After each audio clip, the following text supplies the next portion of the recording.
Okay guys, I hope everybody is well. In this video I'm going to make the most basic, simple candle heater you can think of. And what I've done is used the old runoff wax from my other candle heaters, melted it down in this old food tin. I'm going to add some scented wax blocks that you use in oil burners in your home, so they are safe enough.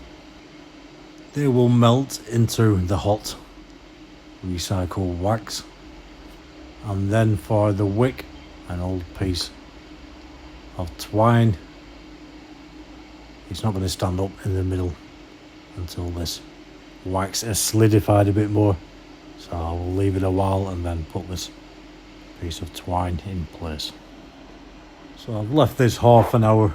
The wax is solidified enough for me to pull this twine into the center to use as a wick for this scented candle. So first of all, let's see if this lights. Looks like it will do. I've got a flame going there. I'll just put the light out. On the camera you can see that burning away very strongly.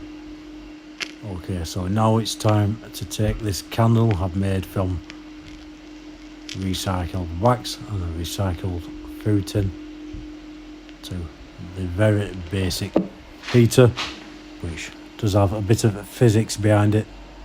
Very simple, but it works great. So here is an old piece of aluminium piping and a metal office tray. I'll put a screw through just to hold the pipe in place. You could use anything to hold this pipe in place as long as it's metal. Yeah, so aluminium is great for conducting heat. Copper is better. Copper is number one. Aluminium is second, but I don't have a copper pipe at the moment, so I'm using this aluminium. And the physics behind it is that when you put the candle under this piping, whether it's aluminium or copper, the candle will heat up the pipe.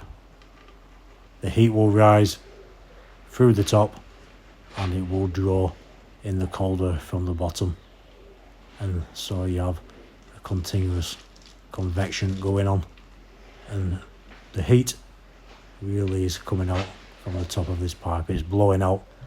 Behind it I've got some fireproof reflective material just to reflect back in heat into the area you're heating.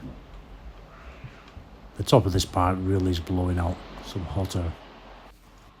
Okay, so a great emergency heater in case of power cuts. Great for your shed, garage, campervan.